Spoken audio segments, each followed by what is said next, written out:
Okay, so you figured out what weak acid and weak base system you're going to use to make your buffer. Here's a few hints for you. You see, the acids are back here in the bottles, except for this one, which is a solid.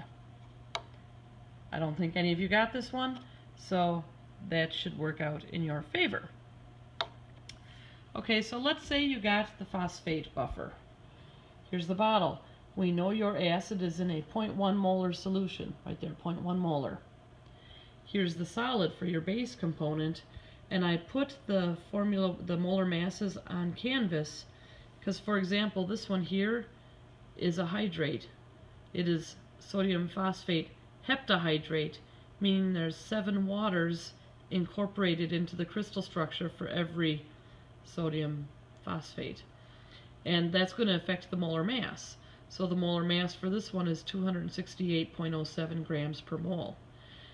The mass affects your calculation for how much you have to measure out.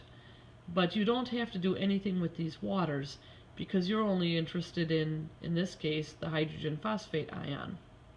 But anyway, consider this. You know you need 50 milliliters of your buffer. If this is your acid component and you pour 50 milliliters, now you have 0.1 molar of your acid component. If this is your base component and you know the molarity and you know the volume, 50 milliliters, you can get the moles, and then once you have the moles, you can use the molar mass to get the mass. So you'll see this hint will help you if you have an acetate buffer, a citric acid buffer, a carbonic acid buffer. The only one it won't help you with is with the ammonium chloride.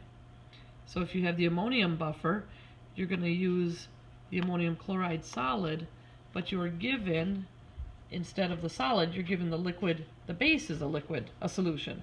So you would use the same reasoning for that one. There's your special hint for this lab.